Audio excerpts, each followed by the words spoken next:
People say that love will stay. Maybe today's the day. Hola a todos y todas, soy Felipe López y este es Queer Channel Colombia, un canal enfocado en la comunidad LGBTIQ.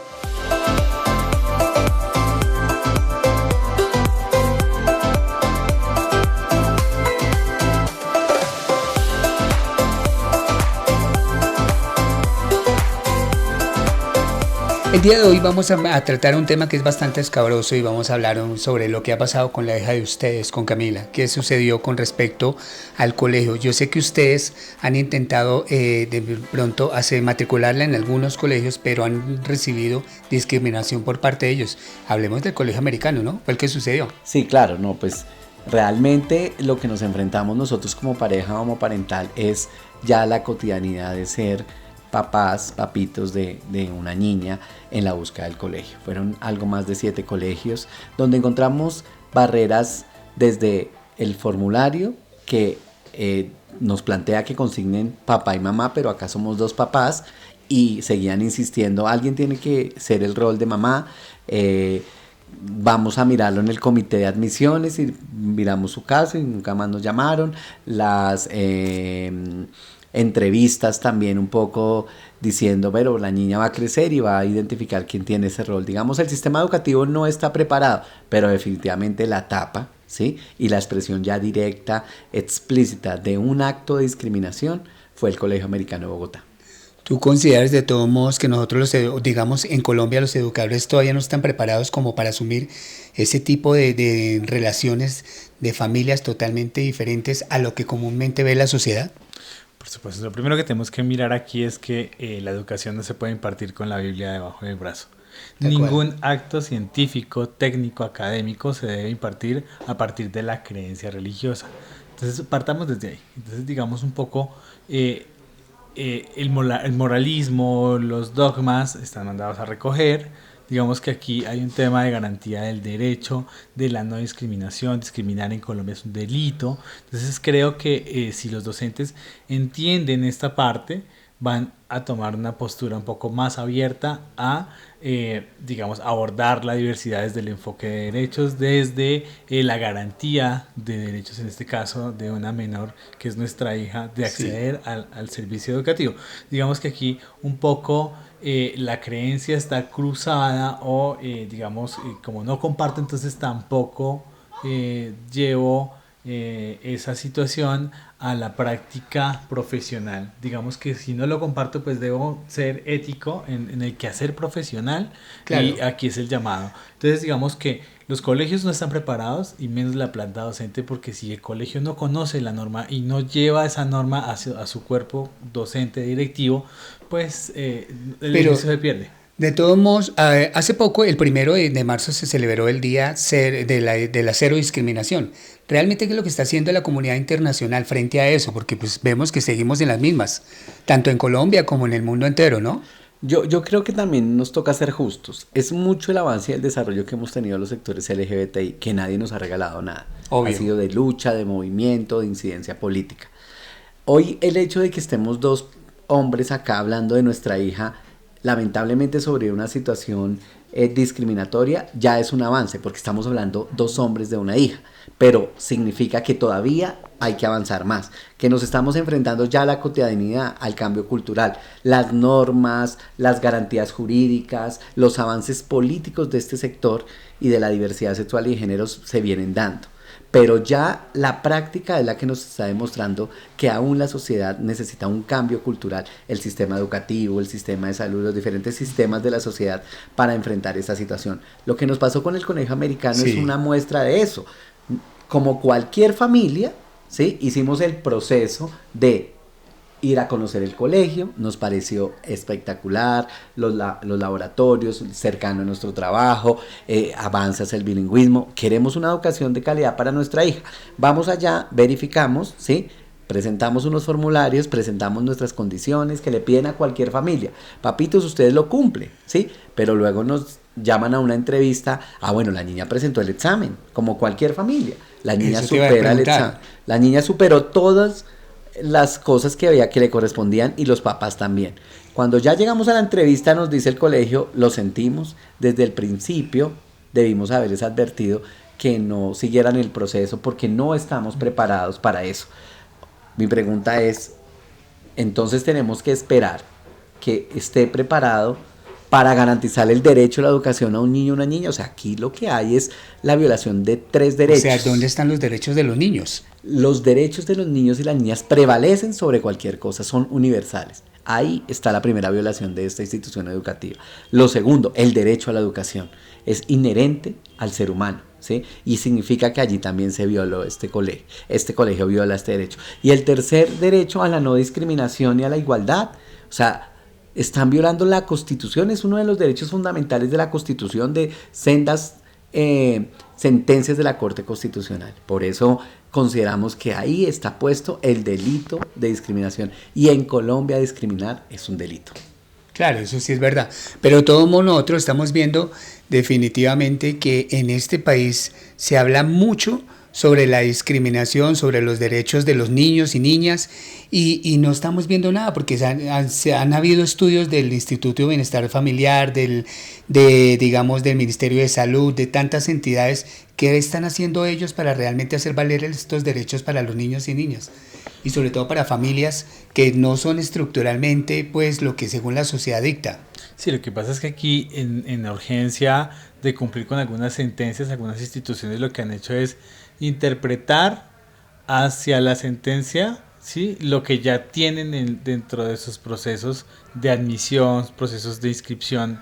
En el caso del sistema de salud, en el caso de educación pasa lo mismo, lo que mencionaba Miguel Ángel hace un momento con el tema del formulario. Digamos que sale la norma, pero las instituciones no hacen un lineamiento claro de cómo va a ser el funcionamiento. Entonces, de la norma y la aplicabilidad garantida. ¿Y qué entidades están encargándose de ese tipo de cosas? Digamos que aquí cuando sale una sentencia de la Corte, ella exhorta la responsabilidad a cada uno de los entes implicados dentro de dar cumplimiento a la norma. En el caso de la garantía de derechos de niños, niñas y adolescentes estaría el ICBF, y no hay un lineamiento claro. De hecho, me atrevo a decir que no existe un lineamiento de acompañamiento a parejas homoparentales después del proceso de adopción. O sea, digamos, nosotros sí hicimos el proceso de integración, como lo dice el lineamiento técnico, hasta cuando nos entregaron a nuestra hijita, ¿sí? Sí. Pero de ahí para acá no hemos tenido un acompañamiento frecuente. Se supone que tenía que haber un acompañamiento a los 6 meses, eso al año, preguntar, ¿por cuánto tiempo es digamos que, y ese acompañamiento es para todas las personas. Ese acompañamiento es para todas las personas, indistintamente de la orientación sexual o la identidad de género. Pero sí se requiere que dentro de ese lineamiento se anexe la sentencia que da la Corte Constitucional para reconocer y permitir, digamos, el derecho de los niños a tener una familia a través de la vía de la adopción por parejas del mismo sexo. Digamos que aquí es muy importante que ese lineamiento esté disponible y que haya más acompañamiento por parte de esta institución. De las entidades gubernamentales. Exacto. Del Estado como tal, pero en particular del ICBF. Pero bueno, Miguel, con respecto a eso, ¿tú crees, tú manejabas algo sobre la escuela de la educación para los docentes? Sí, tengo entendido eso, ¿no? ¿Tú crees que es responsabilidad del Ministerio de Educación en coordinación con el bienestar familiar o con Secretaría de Salud, o con quién debería hacer eso para que la gente se eduque frente a estos temas de los derechos de los niños y niñas? Bueno, yo creo que yo tengo ahí como un doble rol, y es mi profesión de base es, soy licenciado en química, entonces he tenido la posibilidad de estar directamente en el sistema educativo, claro, hace unos años.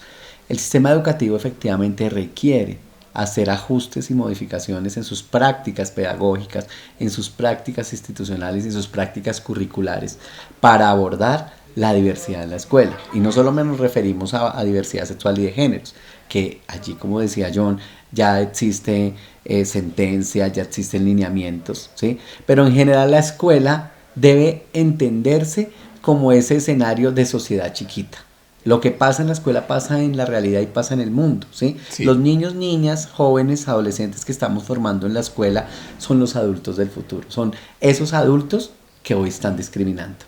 Son tal vez esa psicóloga y esa directora académica que en un colegio nos dijo no puede estar su hija, ¿sí? Entonces, si intervenimos la escuela desde pequeños, ¿sí?, que nada tiene que ver con intervenir para volver LGBT a nadie, sino para que el currículo permita reconocer la diversidad. Que todos somos parte que de una sociedad. Un niño o una niña en una clase chiquitica de transición, párvulos, prejardín, pueda entender que hay blancos y negros, azules, que así como hay animales de todas las formas, ¿sí? Que unos son carnívoros, que otros son omnívoros, pues el ser humano es igual y las relaciones entre ellos es igual. O sea, hay formas también de trabajar, ¿sí? Entonces yo creo que es muy importante. Las clases de educación sexual juegan un papel importante. Las clases de valores, todas las clases deben tener esa perspectiva. Yo por lo menos era profesor de química y yo decía, venga, porque la historia está contada solo desde los grandes científicos y las mujeres. Cuando tú haces esas dos y hablas de hombres y mujeres por igual, tú ya estás implementando un currículo, ¿sí?, diverso. ¿Y en algún momento tuve que hablar de LGBT? No. La escuela debe transformarse, ¿sí?, para que no pasen esos. Ahora, lo que nos pasó con el americano es una transformación institucional y administrativa urgente, desde el formulario, desde quien atiende, ¿sí?, desde la psicóloga. O sea, deben entender eso y deben ser capacitados, ¿sí?, y deben tener claridad en cómo tratar este tema, ¿sí? Los manuales de convivencia. Entonces ya hablé del currículo, hablé de lo institucional, pero también requerimos prácticas pedagógicas diferentes. Si yo sigo pensando que en una escuela las filas son hombres y mujeres, pues le estoy mostrando a los niños y niñas que siempre hay que organizarse así. Sí. O si las niñas son las de las porras y los niños son los del equipo de fútbol, pues estoy diciendo que las niñas son para una cosa y los niños son para otra. Esa es la práctica pedagógica, ¿sí? Si yo soy capaz de incluir en un colegio a un niño autista y a un niño que no es autista, estoy haciendo prácticas de integración. ¿Quién tiene que acomodarse? ¿El niño autista? Seguramente los dos niños se van a entender a la maravilla, pero es el docente, es el directivo que tiene que cambiar. Ese es el llamado que estamos haciendo con lo que nos pasó con nuestra hija. Afortunadamente hemos encontrado ya un colegio, ¿sí?, que cumple unas condiciones importantes para nosotros como padres, pero sobre todo para la tranquilidad y felicidad de nuestra hija y para su desarrollo académico también. Porque no está mal que quisiéramos tener un colegio bilingüe, que quisiéramos tener un colegio que tuviera IFESA superior. Por eso lo buscamos de esa forma, ¿sí? O sea, los papás, como cualquier papá, queríamos lo mejor y queremos lo mejor para nuestra hija. Lo encontramos ya. Pero lo que queda con esta denuncia y con este hecho político que estamos haciendo como pareja es decirle al mundo que no es posible, que la discriminación no puede persistir y que nuestros niños y niñas son iguales indistintamente de la familia de la que provengan. ¿Tú consideras de todos modos que en este país la discriminación como tal, o sea, mejor dicho, hablándolo desde todo el punto de vista, pensamos que digamos, los homosexuales somos considerados un peligro? Pues es que el peligro es la sociedad. Cualquier persona puede ser un peligro. Sí, digamos que el riesgo no está ligado a la orientación sexual ni a la identidad de género. Digamos que no tendríamos cómo decirte si somos un peligro o no, porque... Sí, porque además de todo se ha comprobado que el 92% de la gente agresores sexuales son heterosexuales, entonces... Sí, y realmente son los mismos papás o los tíos o los hermanos, y el agresor frente al tema de abuso sexual, los estudios muestran que el agresor está en la misma familia, o tío, o el mismo padre. Y no homosexuales. Y no homosexuales. Entonces digamos que los estudios, cuando se avala o cuando se hace todo el soporte técnico científico de decir, oiga, sí, son aptos para el tema de la adopción, tienen la idoneidad, son una familia como cualquier otra, construyen como cualquier otra, pues hay unos estudios de peso que soportan estas situaciones. Entonces, sí, estos casos de violencia sexual realmente han identificado que las parejas homosexuales o las personas homosexuales son más dadas al cuidado de sus sobrinos, terminan cuidando a las mamás, a los papás, incluso a niños muy pequeños cuando los padres ya no están, ¿ok? Entonces digamos que esto es un tema más del idealismo de idealismos y de formalismos que no de cosas que no... o sea, de prejuicios y claro. O sea, hablemos de una doble moral. En este país tenemos una doble moral. Sí, total. Digamos que la discriminación es una práctica, Una práctica que está derivada de una actitud, o sea, cómo me comporto yo, pero una actitud que tiene un precedente y es el prejuicio, o sea, un juicio de valor sobre algo, o sea, ese ciclo entre prejuicio, actitud y discriminación. La actitud es el estigma, ¿no? O sea, ponen un sello, ¿sí? Homosexuales, violadores, ¿sí? Homosexuales, no sé, promiscuos, ¿sí? Son sellos que nos han puesto, ¿sí? Basados en el prejuicio y que generan una práctica discriminatoria. ¿Por qué crees que de pronto la gente o la sociedad se basa en colocar esos sellos? ¿No crees que de pronto a veces la misma gente homosexual se ha encargado uno que otro de hacer ese tipo de cosas como para que la sociedad en sí piense eso? Yo creo que hay que tener cuidado con eso. Sí. ¿Por qué? Porque ese es el argumento general para eso. O sea, tú no puedes generalizar. Tú puedes encontrar buena gente en este salón o en el otro, ¿sí? O mala gente, no sé, ¿sí? Tú puedes encontrar personas psicópatas, ¿sí? En un lugar o en otro. Entonces yo creo que, y pongo ese ejemplo es para decir que hay que tener mucho cuidado en generalizar, en decir, no, pues por culpa de nosotros, ¿sí? No, o sea, creo que es muy importante decir que lo bueno o lo malo se lo encuentra en todo lado, ¿sí? De todo al en que la le guste una cosa u otra lo encuentra en todo lado, ¿no? O sea, creo que no hay que asociar nunca la orientación sexual o la identidad de género con una condición de actitud de las personas. Eso no tiene nada que ver, ¿sí? Los heterosexuales pueden ser lo mejor del mundo como lo podemos ser los homosexuales. También puede haber gente que es una embarrada siendo heterosexual como también siendo homosexual. Entonces, el mensaje es cero prejuicios.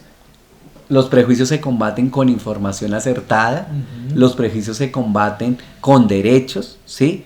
Y la discriminación se combate enfrentándole a hacer eso que estamos haciendo nosotros, denunciándola y no permitiéndola, ¿sí? O sea, si alguien es sujeto de discriminación, háblelo, díganlo, expréselo, busque organizaciones como Red Somos para que visibilicemos eso, porque callados nos va peor. Bueno, entonces, y cómo lo ha tomado la niña? O sea, ¿qué ella qué dice frente a eso? ¿Cómo es el amor digamos, de las familias homoparentales frente a las familias convencionales? Digamos que este tema de denuncia pues no lo hemos abordado con nuestra hija, la hemos tenido completamente aislada porque no queremos revictimizarla, ¿sí? Y a la segunda pregunta que tú me haces, porque creo que me haces dos preguntas aquí, la segunda pregunta es ¿cómo es el amor de las parejas homoparentales? Pues creo que es el amor que daría papá o mamá.